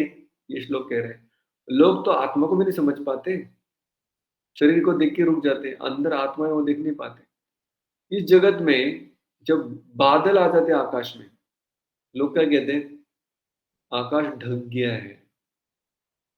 आकाश एक्चुअली ढका है क्या बादलों से? क्या बादल आकाश को ढक सकते हैं? नहीं। तो कैसे ढक, यहाँ पे लोग ऐसे क्यों कहते हैं? बादल किसको ढकते हैं फिर? हमारी दृष्टि को। Very good. तो फ्लाइट में उड़ के ऊपर जाएंगे बादलों के ऊपर, तब पता लगा बाप रे ये तो बहुत छोटा सा था, नीचे ही था, इसकी कैपेसिटी से हमको ढकने की थी। इसके ऊपर तो अखंड आकाश ऐसे की ऐसे ही है, आकाश को कुछ नहीं हुआ है, हमारी दृष्टि ढक गई है। जैसे कोई एक छोटा सा कॉइन ले ले और कॉइन अगर हमारे आंखों के सामने रखे एकदम क्लोज और सूरज को देखे तो सूरज ढक जाएगा क्या? हाँ। सूरज नहीं ढकेगा, हमारी आंख से ऐसा लगेगा। हमारी आंख ढक गई सूरज से, सूरज हम देख नहीं पा रहे, लेकिन हम क्या कहते हैं, मैंने सूरज को ढक दिया। तो वैसे मूर्ख लोग होते हैं जब भगवान इस जगत में आते हैं, तो क्योंकि उनकी दृष्टि ढकी हुई है माया से, उनको लगता है भगवान भी माया की अधीन होकर शरीर लेकर आए, लेकिन एक्चुअली माया किसको ढकी है? हमको, भगवान को नहीं। ये समझना जरूरी है। अतः परं यदव्यक्तम् अव्यूढगुणसम्भृतं बृंहितं यद्दृष्ट्वा श्रुतवस्तुत्वात् स जीवो यत्पुनर्भवः। पढ़िए भाषांतर 32। हरे कृष्णा। रूप की इस स्थूल अवधारणा से परे रूप की एक अन्य सूक्ष्म धारणा है जिसका कोई आकार नहीं होता और जो अनदेखा, अनसुना तथा अव्यक्त होता है। जीव का रूप इस सूक्ष्मता से परे है, अन्यथा उसे बारंबार जन्म न लेना पड़ता। भले ऊपर से हमें स्थूल चीज दिखती है, लेकिन स्थूल के भी नीचे बहुत सूक्ष्म जीव है जो भले दिखता नहीं है, उसको हम सुन नहीं सकते, हमारे सामने प्रकट नहीं होता है, लेकिन बार बार जन्म कौन लेता है फिर उसी मेमोरी के साथ पुनर्जन्म वाले। तो ये आत्मा है जो बार बार जन्म लेकर आता है, स्थूल शरीर बदल जाता है। तो जब लोग आत्मा को ही समझ नहीं पाए तो फिर भगवान को समझ पाएंगे।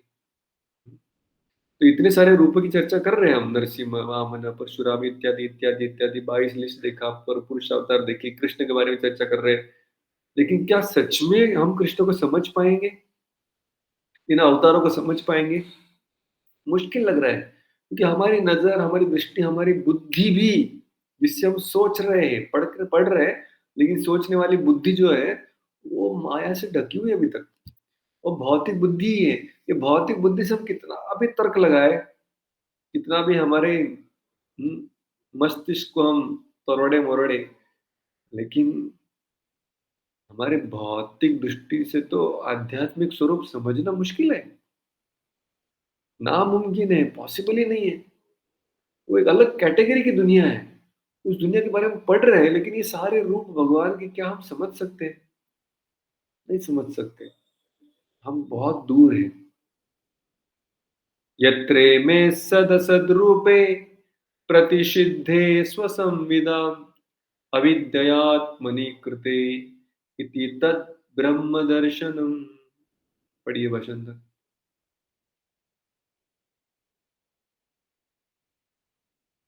हरे कृष्ण। जब कभी मनुष्य आत्म साक्षात्कार द्वारा यह अनुभव करता है कि स्थूल तथा सूक्ष्म दोनों शरीरों का शुद्ध आत्मा से कोई सरोकार नहीं, उस समय वह अपना तथा साथ ही साथ भगवान का दर्शन करता है। हरे कृष्ण। अब ये रूप हमारे भौतिक दृष्टि से परे है। ये श्लोक बता रहा है कि वो दर्शन कब होगा, फिर भगवान के रूप को कब हम समझ पाएंगे, कब हम निहार पाएंगे। तो यहाँ पे लिख रहे हैं, पहले तो ये समझना जरूरी होगा, फर्स्ट स्टेप, कि आत्मा क्या है। आत्मा जो है वो स्थूल शरीर, यानी जो हमारा बाह्य स्वरूप जो दिख रहा है, और हमारा सूक्ष्म शरीर यानी मन, बुद्धि, अहंकार, ये इसमें से कोई भी मैं नहीं हूं। ना मैं मेरा मन हूं, ना मैं बुद्धि हूं, ना मैं अपना ईगो भी हूं, अपने को कुछ मानता हूं, लेकिन मैं वो नहीं हूं। और ना ही मेरा जो आईने में दिखता है वो मैं हूं। इन सब के आगे, इन सब के परे मैं हूं, मेरा अस्तित्व है जो आत्मा है। अब ये हमारे लिए थियरी है, लेकिन ये जब किसी को समझ में आएगा, वो क्वालिफाइड बन गया है और आगे जाके भगवान का भी दर्शन करने के लिए, क्योंकि अभी वो आध्यात्मिक स्तर पे पहुंच गए। अभी हम सब भौतिक स्तर पे हैं। ये श्लोक कह रहा है, जब आप स्थूल और सूक्ष्म शरीर से आगे निकलकर आत्मा के स्तर पे आओगे, और आत्मा स्थूल और भौतिक शरीर से अलग है समझ जाएंगे, उस आध्यात्मिक लेवल पे, आत्मा के स्तर पे जब आएंगे, तब भगवान का दर्शन होगा। लो कर लो बात। आप ये श्लोक भी वही बोल रहा है कि तुम क्वालिफाइड नहीं हो, मतलब। तो ये आत्मा के स्तर पे कैसे पहुंचेंगे? आत्मा में कोई इंटरेस्ट नहीं, लेकिन भगवान को देखने में इंटरेस्ट है हमको, भगवान का सुंदर रूप देखना है। तो कब ये इंद्रिया भगवान को देख पाएगी, ये सबसे बड़ा प्रश्न है। तो उसका उत्तर आगे देने वाले। ये देशो परता देवी माया वैशारदे मति संपन्न एवेति विदुर्मही संपन्न एवेति विदुः महिम्नि स्वे महीयते। कोई पढ़ेगा भाषांतर?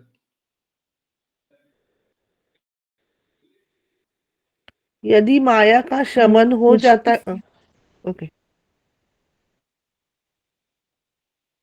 पढ़ी, अलिस जिसने नहीं पढ़ा वो पढ़ी।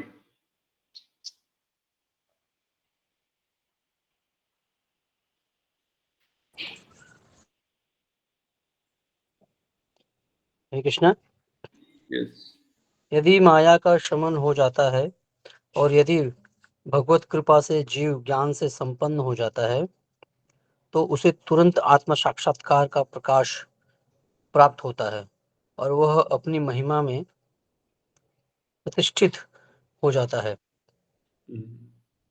तो कब होगा वो सरोकार हमारा भगवान के साथ? वो कह रहे जब माया छूटेगी।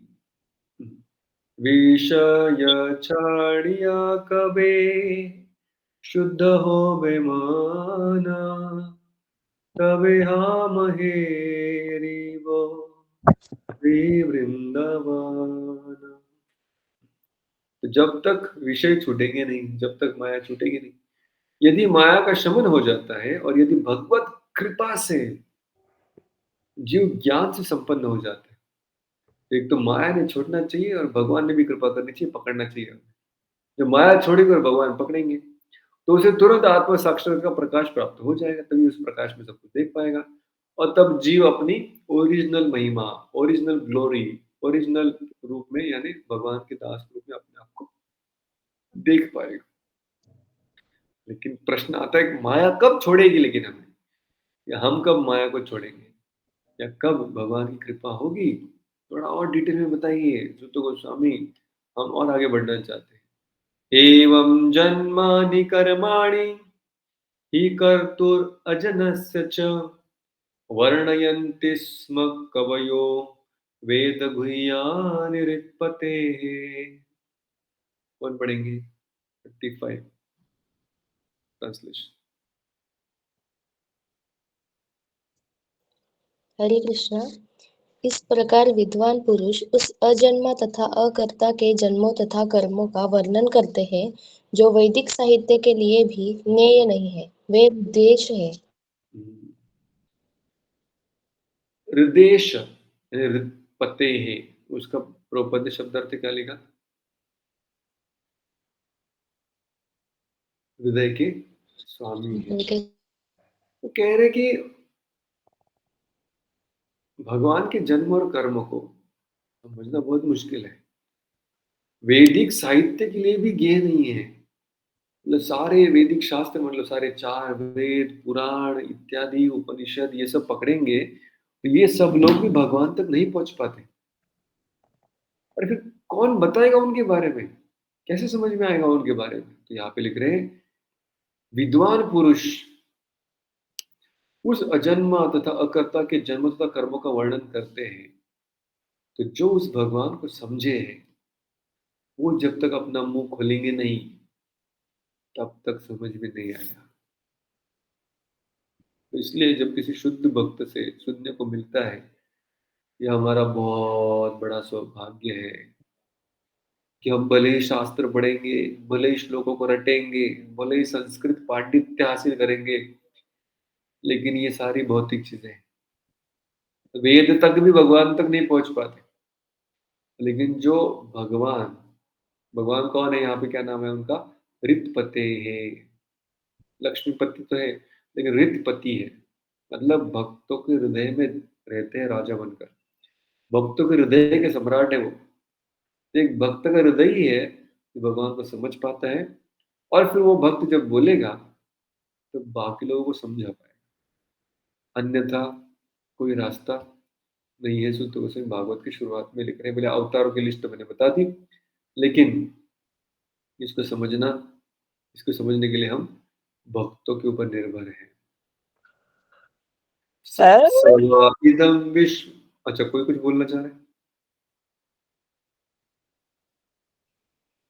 ठीक है, श्लोक क्रमांक 36। सवा इदं विश्वम अमोघ लीलः सृजति अवत्यैति न सज्जतेऽस्मिन् भूतेषु चान्तर्हित आत्मतन्त्रः षड्वर्गिकं जिघ्रति षड्गुणेशः। ठीक है, इससे पहले हम भाषांतर पढ़े।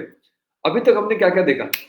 भगवान के रूप को समझने के लिए क्या क्या करना और क्या क्या होना पड़ेगा? बोलेंगे कोई? अभी तक सुतो गोस्वामी ने हमें कुछ कुछ चीजें बताई कि भगवान को दर्शन करना है तो क्या क्या होना चाहिए, क्या क्या करना पड़ेगा, कहाँ कहाँ पे निर्भर रहना पड़ेगा। जितना आपको याद है उतना बोलिए, तब आगे बढ़े। माया का शमन करना पड़ेगा। माया का शमन होना चाहिए, विषय वस्तु छूटनी चाहिए। उसका अर्थ है विषय वस्तु छूटनी चाहिए भगवान और की कृपा चाहिए। शुद्ध भक्त से सुनना, हाँ, भगवान की कृपा मिलनी चाहिए, शुद्ध प्योर भक्त से डिवोटी सुनना से पड़ेगा। सुनना चाहिए। प्योर ड्यूटी से सुनना चाहिए, ये सबसे इम्पोर्टेंट। पढ़ना चाहिए सुबह शाम। सुबह शाम पढ़ना भी चाहिए। हाँ, ठीक है। तो शास्त्रों का अध्ययन करना चाहिए, लेकिन शास्त्र समझ में कब आएंगे? जब भक्तों के मुख से सुनेंगे तभी। तो प्रयास करना चाहिए, क्योंकि हम तो, हमारे पास जो किताबें हो तो प्रभुपाद की तात्पर्य है उसमें, तो प्रभुपाद हमारे लिए शुद्ध भक्त है, उनके तात्पर्य को पढ़ेंगे तो समझ में आए। प्रभुपाद की किताबें पढ़नी चाहिए, प्रभुपाद बोल रहे हैं, ये हमारे लिए बहुत बड़ी चीज है। प्रभुपाद अगर बिना बोले चले जाते तो हम क्या करते? किसी और शुद्ध भक्त को पकड़ना पड़ता, नहीं मिलती तो क्या करते? कुछ नहीं कर सकते। हमारे खुद के बलबूते पर भगवान प्राप्त है, भगवान को समझना नामुमकिन है, इम्पॉसिबल। ठीक है, अब तक इतना हम समझ गए, थोड़ा आगे बढ़ते हैं। पढ़िए भाषांतर 36। हरे कृष्ण। जिनके कर्म सदैव निष्कलुष होते हैं, वे श्री भगवान 6 इंद्रियों के स्वामी हैं और 6 ऐश्वर्यों से युक्त सर्वशक्तिमान पुरुष हैं। वे दृश्य ब्रह्मांडों की सृष्टि करते हैं, उनका पालन करते हैं और रंच मात्र भी प्रभावित हुए बिना उनका संहार करते हैं। वो समस्त जीवों के अंदर विद्यमान रहते हैं और सदैव स्वतंत्र रहते हैं। तो अभी यहाँ पर भगवान के बारे में कुछ इन्फॉर्मेशन सुत गोस्वामी दे रहे हैं। बोले मैं मुंह खोलता हूँ, सुनो भगवान कैसे है। समझ में आ रहा है कि देखो, पहले उन्होंने कह दिया कि भगवान 6 इंद्रियों के स्वामी है, 6 ईश्वर से युक्त है, लेकिन फिर भी निष्कलुष है, उनके अंदर कोई त्रुटि नहीं है। अभी जैसे ऐश्वर्य जब प्राप्त होते हैं तो उसके साथ कुछ त्रुटियां भी आ जाती है। जैसे मान लीजिए कोई व्यक्ति के पास बहुत ज्यादा धन है, उसके साथ एक त्रुटि उसके अंदर आ जाती है, वो क्या है? अहंकार। अहंकार। Ego ego. ईगो। सब पूरा, कोई भी ऐश्वर्य लो, कोई बहुत ज्यादा सुंदर है, घमंड आ जाता है, अरे यार मुझसे बड़ा कोई नहीं। तो लेकिन भगवान भले ही 6 ऐश्वर्य से शक्तिमान है, लेकिन फिर भी कोई कल्मश नहीं है, न काम क्रोध लोभ मोह दंभ नहीं है। आगे कहते हैं सारे ब्रह्मांडों की सृष्टि वो खुद करते हैं। लेकिन अभी मान लीजिए कोई अगर व्यक्ति बहुत बड़े बिल्डिंग का निर्माण करता है खुद के पैसे से कमाई करके, क्या वो खुद अपने हाथों से उसको तोड़ पाएगा? हाँ या ना? ना। नहीं तोड़ पाएगा। बोले यार इतना मेहनत करके अभी मिला है स्मार्टफोन, खुद थोड़ी उसको ये करेगा, तो नहीं कर पाएगा। लेकिन भगवान ऐसे नहीं है, बोले बनाते भी हैं बिगाड़ती भी, तू ही बनाए तू ही बिगाड़े। तो ये समझ में आ रहा है क्या? बोले ये समझना तो मुश्किल लग रहा है। ठीक है, आगे बढ़िए। तो पहले कहा कि सारे ऐश्वर्य है, लेकिन फिर भी अहंकार नहीं है। फिर कहा कि सारे ब्रह्मांड की सृष्टि करते हैं, लेकिन फिर भी खुद ही उसको तोड़ मोड़ देते हैं, संहार कर देते हैं, प्रलय कराते हैं। तीसरा कह रहे हैं सभी जीवों के अंदर बैठे हुए हैं। अभी हम सब जिन्होंने शरीर धारण किया है, वो सारे जीवों को क्या कहा जाता है? कौन से जीव कहते हैं? मुक्त जीव कहते हैं या बद्ध जीव कहते हैं? बद्ध जीव। बद्ध जीव। शरीर के अंदर रहने वाले क्या है? बद्ध जीव है। परमात्मा कहाँ रहते हैं? बद्ध जीव के अंदर। बद्ध जीव के अंदर नहीं, जीव के बाजू में रहते हैं। तो वो भी उस शरीर में रहने वाले एक व्यक्ति है, पार्टनर दूसरे साथ में बैठे बाजू में, लेकिन उनको वो सदैव स्वतंत्र होते हैं कहा गया, वो बद्ध नहीं है। अरे आप ऐसे कैसे हो गया? हम शरीर में तो हम बद्ध हो गए, वो शरीर में ही, इसी शरीर में है परमात्मा, लेकिन वो बद्ध नहीं, वो स्वतंत्र है। ये क्या है? ये उनके गुणों के अंदर विरोधाभास है, पैराडॉक्स, परस्पर विरोधी गुण है। सृष्टि बनाते हैं लेकिन बिंदास बिगाड़ पाते हैं बिना किसी शोक के। शरीर के अंदर है फिर भी स्वतंत्र है, बद्ध नहीं है। षडेश्वरी के स्वामी है, इंद्रियों के स्वामी है, ऋषिकेश है, फिर भी घमंड, अहंकार, दंभ नहीं है। इसलिए भगवान को कहा गया है अमोघ लीला। अमोघ लीला शब्द का अर्थ क्या कहा गया है? जिनके अंदर कोई कल्मश नहीं है। मोघ मतलब पाप, जैसे मोघाशो मोघ प्रमाण। मोघ मतलब गलत, फेल्यूर, लेकिन भगवान में कोई गलत, कोई त्रुटि, कोई फेल्यूर नहीं है। तो ये समझना, अभी फिलोसॉफिकली तो समझ गए, एग्जाम में लिख सकते हैं, लेकिन ऐसा कोई व्यक्ति हो सकता है समझना थोड़ा हमारे भौतिक बुद्धि से परे। फिर आगे कहते हैं उनके बारे में और, न चास्य कच्चित निपुणेन धातु अवैति जंतु कुमनीश ओति नामानि रूपाणि मनोवचोभि संतन्वतो नटचर्यामि वाक्यः। और पढ़ेंगे भाषांतर 37। हरे कृष्ण। मूर्ख मनुष्य अपने अल्प ज्ञान के कारण भगवान के रूपों, नामों तथा कर्मों की दिव्य प्रकृति को नहीं जान सकते, क्योंकि वे तो किसी नाटक में एक पात्र की तरह कार्य कर रहे होते हैं। न ही ऐसे मनुष्य अपने तर्क या अपनी वाणी द्वारा भी व्यक्त प्रभुपद ने कहा कि हालांकि भगवान की ये लीलाओं को हम देख रहे हैं, उनको नामों को, रूपों को भी हम उनके बारे में सुन रहे हैं, चर्चा कर रहे हैं, लेकिन इसको समझना बड़ा मुश्किल है। तो अल्प ज्ञानी, इस भौतिक जगत में रहने वाले मूर्ख लोग इन सब चीजों को नहीं समझ सकते,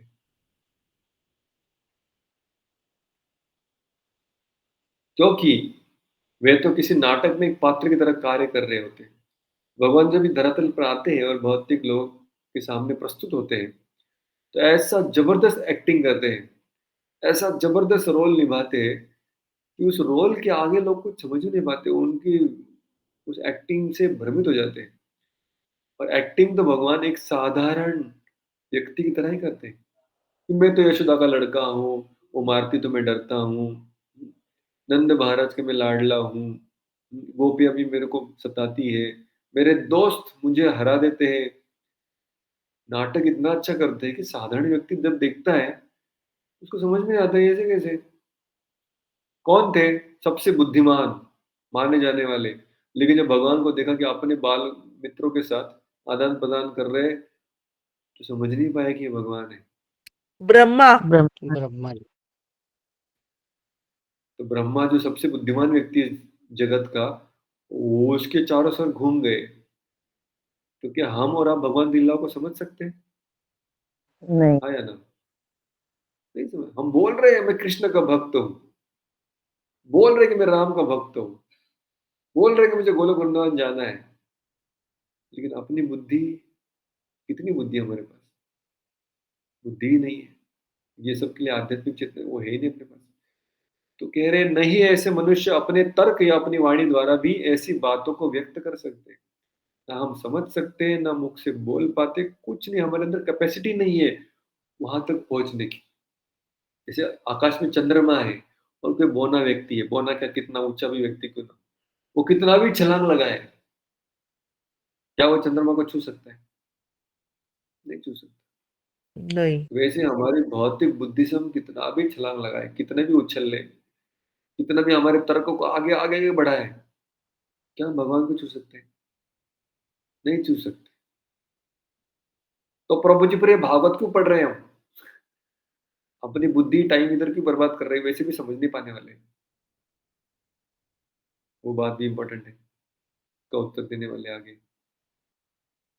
ओके, तो ये श्लोक में महत्वपूर्ण है, इसको पढ़कर हम रुकेंगे, क्योंकि ये सभी प्रश्नों का उत्तर भी यहाँ पे आ रहा है।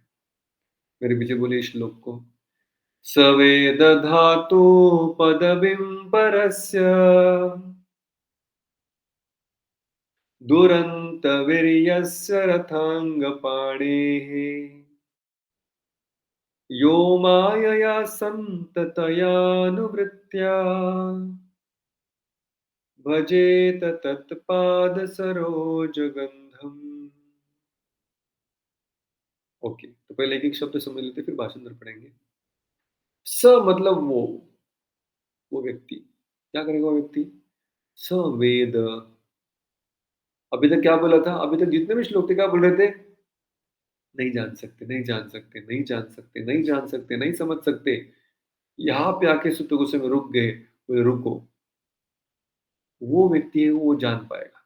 सवेद, वो जानता है। अरे जानता है? किसको जानता है?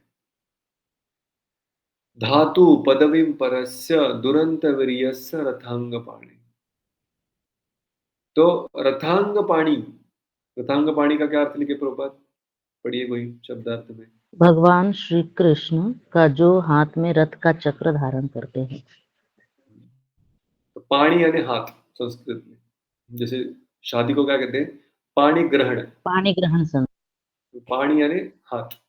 चक्र पाणी मतलब जिनके हाथ में चक्र है। सुदर्शन चक्र है, उनको चक्र पाणी कहते हैं। अभी आजकल सब लोग क्या है? मोबाइल पाणी। सबके हाथ में सिर्फ मोबाइल, दूसरा कुछ पकड़ते नहीं। लेकिन भगवान का नाम क्या है? चक्र पाणी, क्योंकि वो सुदर्शन चक्र को धारण करते हैं हाथ में। लेकिन यहाँ पर भगवान का दूसरा नाम आया है। क्या नाम आया है? रथांग पाणी। संत पाणी। रथ का अंग यानी उसका एक चक्का, उसका चक्र उठाकर हाथ में धारण कर लिया था। तो रथ का पहिया भगवान ने कब उठाया था? महाभारत युद्ध में। महाभारत के युद्ध में इसको मारने के लिए। द्रोणाचार्य सॉरी भीष्म पितामह। भीष्म पितामह को मारने के लिए। तो भगवान को चक्र उठाने की जरूरत थी क्या भीष्म पिता को मारने के लिए? नहीं। नहीं। तो भगवान ने ऑलरेडी वचन लिया था कि मुझे तो कुछ उठाना नहीं, मैं शस्त्र शस्त्र नहीं उठाने वाला हूँ, फिर भी उठाया। ये बात कुछ हजम नहीं हुई।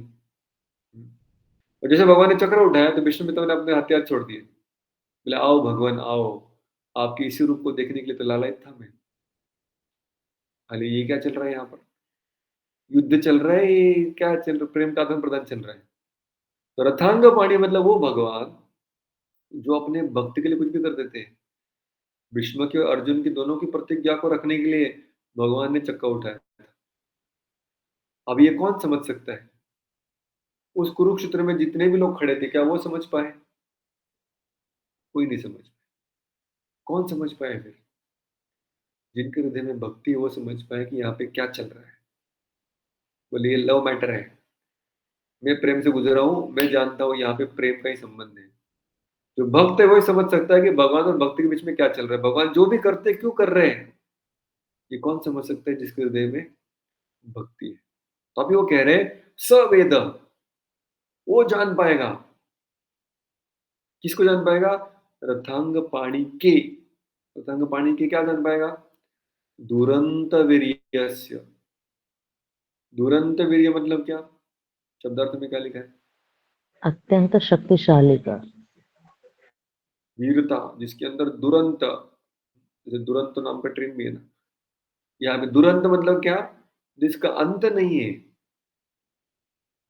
बहुत दूर दूर किसी अंत दिखता नहीं। दुरंत वीर्य, ऐसे असीमित शक्ति वाले रथांग पाणी के। अच्छा और कौन है वो?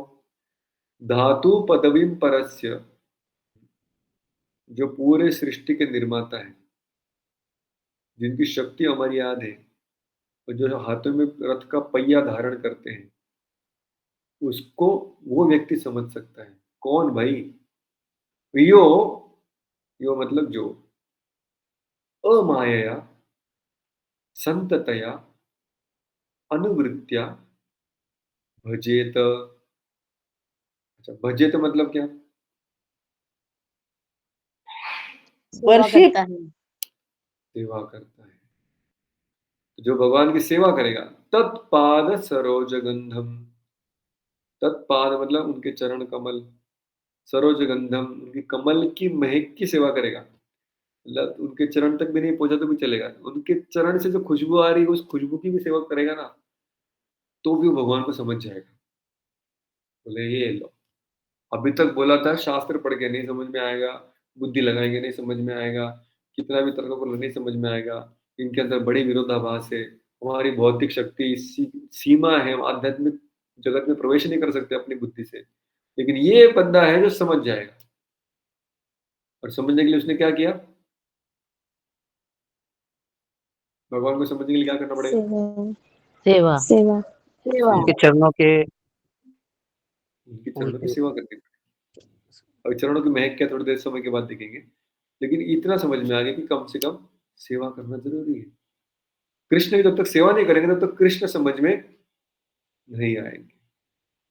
अच्छा, सेवा कैसे करनी चाहिए, वो यहाँ पर तीसरे लाइन में इसके एडजेक्टिव यानी विश्लेषण दे दिए कि ये व्यक्ति सेवा कैसे करता है। सेवा के 3 गुण होने चाहिए तभी भगवान समझ में आएंगे।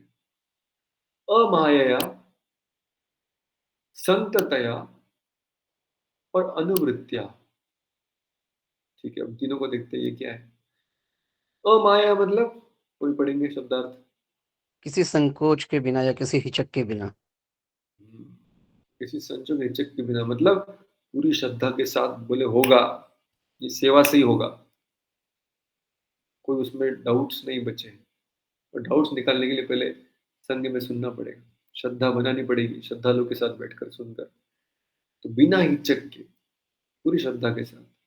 संततया, संततया का क्या शब्दार्थ है? निरंतर। निरंतर तो सेवा कैसे होनी चाहिए? एक तो पूरी श्रद्धा के साथ, दूसरी तो मुझे सेवा में जन्माष्टमी में करूंगा ना, पिछली जन्माष्टमी भी किया था, बोले बीच में थोड़ा माया का भी करना चाहिए ना, बेचारे उसकी सेवा कौन करेगा? नहीं तो फिर नहीं, संततया निरंतर, एवरी डे, रेगुलर सेवा कैसे होनी चाहिए? रेगुलर, बिना किसी रुकावट के। तो फुल श्रद्धा के साथ, निरंतर, बिना किसी रुकावट के। और अनुवृत्तिया, अनुवृत्तिया मतलब शब्दार्थ क्या अनुकूल है? होकर अनुकूल अनुकूल होकर। कूल होकर करना तो हम जानते हैं, लेकिन अनुकूल होकर मतलब क्या?